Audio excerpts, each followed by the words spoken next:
is fun ភាសាអង់គ្លេសគឺរីករាយ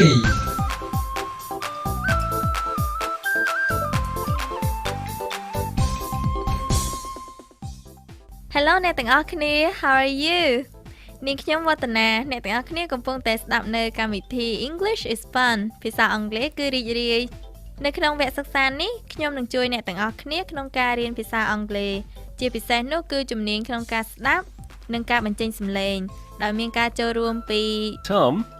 And I'm Devi. Hello Hi. នៅក្នុងកម្មវិធី4បន្ទាប់ទៅនេះ Tom នឹងទៅលេងសាលារៀនរបស់ Devi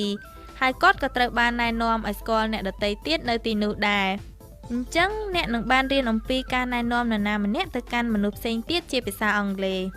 តើអ្នកទាំងអស់គ្នាត្រៀមខ្លួនរួចនៅបើរួចហើយសូមឆ្លើយថា Yes Great សូមចាំថានៅក្នុងកម្មវិធីនេះខ្ញុំចង់ឲ្យអ្នកអនុវត្តឲ្យបានច្រើនតាមដែលអាចធ្វើទៅបានអញ្ចឹងពួកយើងចូលមេរៀនថ្មីទាំងអស់គ្នា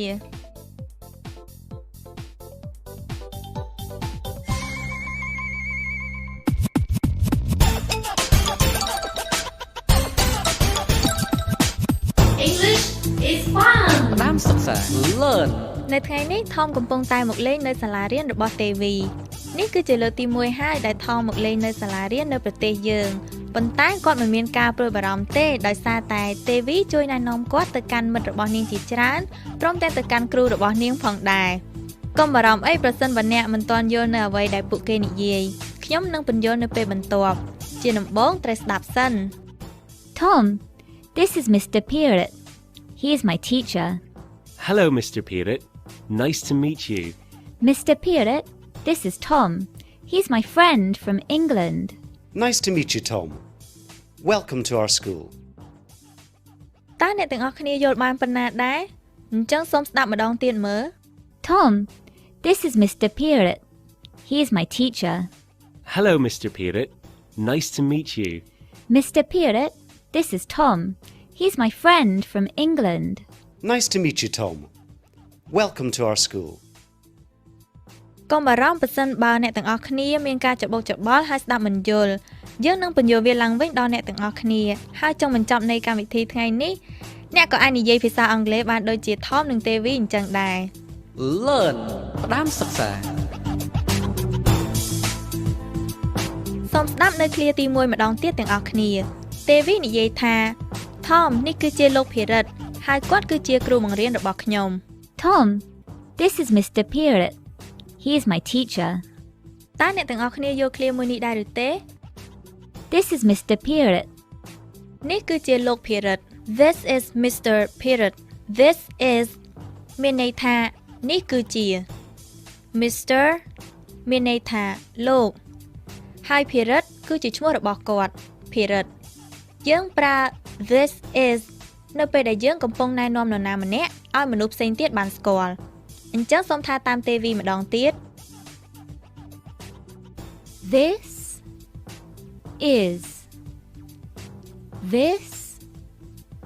is Mr. Pirret. This is Mr. Pirret. This is Mr. Pirret.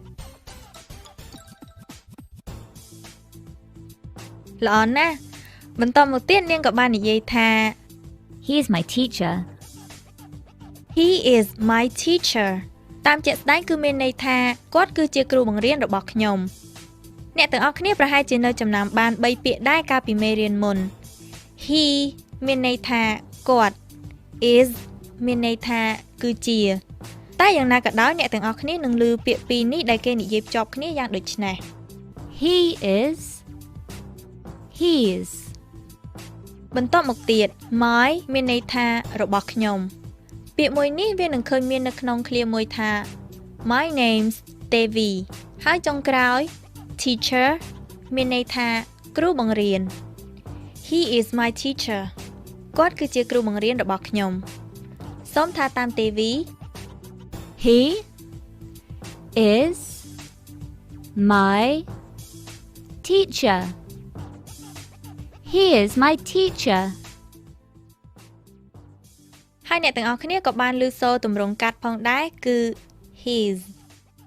He is my teacher. He is my teacher. This is Mr. Pirate. He is my teacher.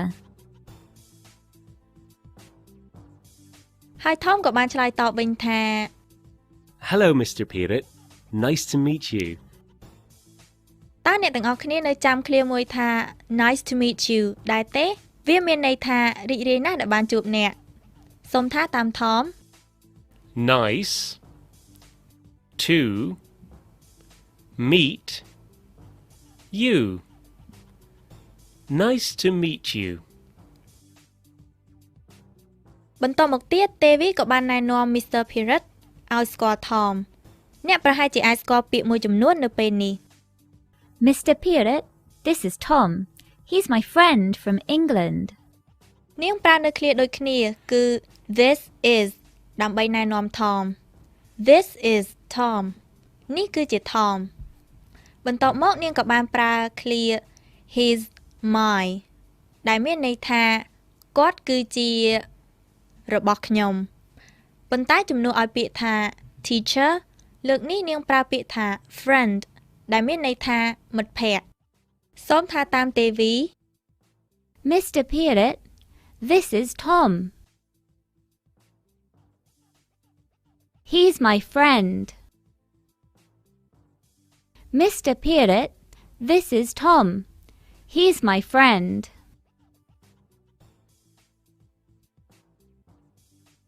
ឥឡូវនេះប្រសិនបើអ្នកចង់បន្តការសន្ទនាឲ្យបានវែងជាងនេះនោះអ្នកអាចបន្ថែមពាក្យ from England ដែលមានន័យថាមកពីប្រទេសអង់គ្លេសនៅខាងចុងនៃប្រយោគទៅគឺបានហើយ This is Tom. He's my friend from England. អូឃ្លានេះពិតជាវែងមែនណ៎ទីបំផុតយើងទទួលបានការឆ្លើយតបពី Mr. Pirate វិញថា Nice to meet you ដែលមានន័យថារីករាយណាស់ដែលបានជួបអ្នកហើយបន្តមកទៀតនោះគឺ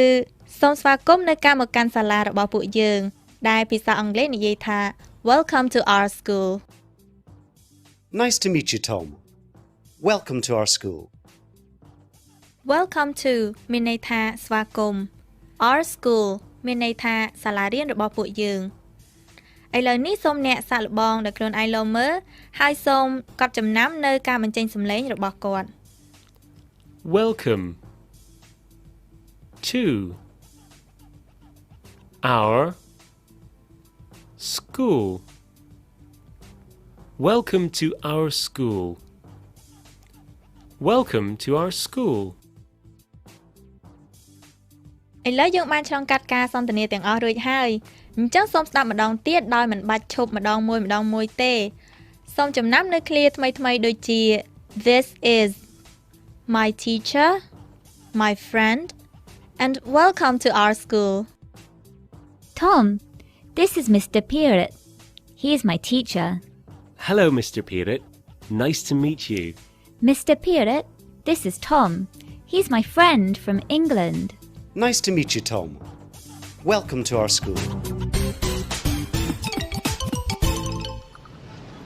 On the street. តាមដងផ្លូវ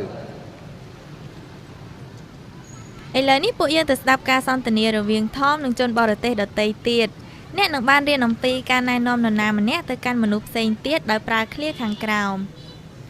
This is មានន័យថានេះគឺជាហើយនឹងឃ្លាមួយនេះ my friend. មានន័យថាមិត្តរបស់ខ្ញុំហើយឃ្លាមួយទៀតគឺសូមស្វាគមន៍ Welcome to our school. មានស្ត្រីម្នាក់នឹងណែនាំ Tom ឲ្យស្គាល់មិត្តជនជាតិខ្មែរនិងបរទេសរបស់នាងប៉ុន្តែពួកគេមិនបាននិយាយមកកាន់ Tom ថា Welcome to our school ទេតើពួកគេស្វាគមន៍គាត់មកកាន់ទីណាទៅសូមស្ដាប់លើមើល Tom, this is Sophie. Hi, Sophie. Nice to meet you. Nice to meet you, Tom. And this is T. Hi. Hello. And this is my friend Bill. Hi, Bill. Hello, Tom. Welcome to Cambodia. Thanks. យ៉ាងម៉េចដែរតើ Bill ស្វាគមន៍ Tom មកកាន់កន្លែងណាដែរ Hello, Tom. Welcome to Cambodia. ត្រឹមត្រូវគឺ Cambodia មានន័យថាប្រទេសកម្ពុជាសូមស្ដាប់ម្ដងទៀត Hello, Tom. Welcome to Cambodia. Thanks. ធ្វើបានល្អឥឡូវអ្នកអាចណែនាំអ្នកដទៃដោយប្រើភាសាអង់គ្លេសបានហើយសូមអនុវត្តការសន្ទនានេះនៅពេលណាដែលអាចប្រើបានណា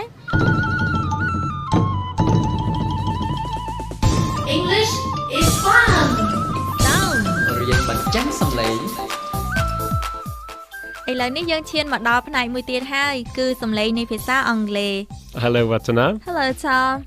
នៅថ្ងៃនេះយើងនឹងអនុវត្តនៅមេរៀនដែលយើងធ្លាប់ជួបកន្លងមកមានឃ្លាមួយដូចជា I am និងទម្រង់ខ្លីរបស់វានៅពេលដែលយើងនិយាយរៀងលឿនបន្តិចចំណុចនេះនឹងឲ្យយើងដឹងថាតើវានឹងផ្លាស់ប្ដូរដោយវិធីណា I am. I am Tom. I'm Tom. អ្នកក៏ប្រហែលជានៅចាំបានដែរថាមិនមែនមានតែពាក្យមួយនេះទេដែលអាចคล้ายទៅជាទម្រង់ខ្លីបាននោះវានៅមានឃ្លាផ្សេងក្រៅពីនេះទៀតដូចជា What is? My name is. He is. She is. តើអ្នកដឹងថាវានឹងបដូរទៅយ៉ាងម៉េចវិញទេនៅថ្ងៃនេះយើងនឹងសាកល្បងនៅការប្រឡងខ្លីមួយថមនឹងនិយាយនៅប្រយោគដែលវែងហៅថាទម្រង់ពេញលេញឬក៏ទម្រង់ខ្លីមួយជាទម្រង់កាត់ហើយបន្ទាប់មកខ្ញុំចង់ឲ្យអ្នកទាំងអស់គ្នានិយាយនៅទម្រង់មួយផ្សេងទៀតឧទាហរណ៍ប្រសិនបើគាត់និយាយថា I am អ្នកត្រូវនិយាយថា I'm រួចនៅពួកយើងចាប់ផ្ដើម I am. I am. តើអ្នកដឹងទេថមសូមប្រាប់យើងផង I'm. ពិតជាអញ្ចឹងហើយ I am ឬក៏ I'm ចុះឃ្លាបន្ទាប់ទៀត My name is. My name is. តើឃ្លាមួយនេះគួរតែបដូរទៅជាយ៉ាងម៉េច My name's. My name's. My name is My name's ឃ្លាបន្ទាប់ទៀត He's. He's. ចុះលើកនេះគួរតែបដូរទៅជាយ៉ាងម៉េចវិញ He is. He is. He is ពេលដែលអ្នកទាំងអស់គ្នាឮគេនិយាយភាសាអង់គ្លេសអ្នកនឹងអាចឮសូរនៅទម្រង់ទាំងពីរបែបនេះដូច្នេះវាជាការសំខាន់ណាស់ដែលអ្នកត្រូវតែស្គាល់ទម្រង់ទាំងពីរទម្រង់ខ្លីជាទូទៅគេប្រើវាជាងប៉ុន្តែវាមិនមែនជាទម្រង់ផ្លូវការទេ English is fun. Talk to me និយាយជាមួយខ្ញុំ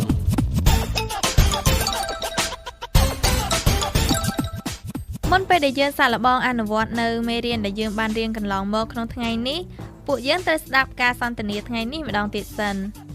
Tom, this is Mr. Pirret. He is my teacher. Hello, Mr. Pirret. Nice to meet you. Mr. Pirret, this is Tom. He's my friend from England. Nice to meet you, Tom. Welcome to our school. ចានៅពេលនេះគឺជាឱកាសរបស់អ្នកដែលត្រូវនិយាយជាមួយខ្ញុំវិញម្ដងខ្ញុំនឹងនិយាយជាភាសាខ្មែរហើយអ្នកទាំងអស់គ្នានឹងនិយាយជាភាសាអង់គ្លេសអមជាមួយភ្លេងបន្ទាប់មកអ្នកនឹងឮទេវីនិយាយឃ្លាដែលត្រឹមត្រូវហើយអ្នកអាចថាតាមនាងបានតោះពួកយើងចាប់ផ្ដើមតើអ្នកនិយាយជាភាសាអង់គ្លេសថាម៉េចចំពោះឃ្លាថានេះគឺជាលោកភិរិទ្ធ This is Mr. Pirret. ពាក្យថាគ្រូបង្រៀនគឺ Teacher. ចុះឃ្លាថាគាត់គឺជាគ្រូបង្រៀនរបស់ខ្ញុំ He's my teacher. ពាក្យថាមិត្តភក្តិ Friend. ចុះឃ្លាគាត់គឺជាមិត្តភក្តិរបស់ខ្ញុំ He's my friend. រីករាយណាស់ដែលបានជួបអ្នក Nice to meet you. សូមស្វាគមន៍ការមកកាន់ Welcome to. ឃ្លាថាសូមស្វាគមន៍ការមកកាន់សាលារៀនរបស់ពួកយើង Welcome to our school. អស្ចារ្យណាស់អ្នកអនុវត្តបានច្រើនគួរសមនៅថ្ងៃនេះថ្ងៃនេះខ្ញុំច្បាស់ណាស់ថាអ្នកទាំងអស់គ្នាប្រកាសជាទទួលបាននៅភាសាអង់គ្លេសថ្មីៗមួយចំនួនទៀតហើយសូមជម្រាបលា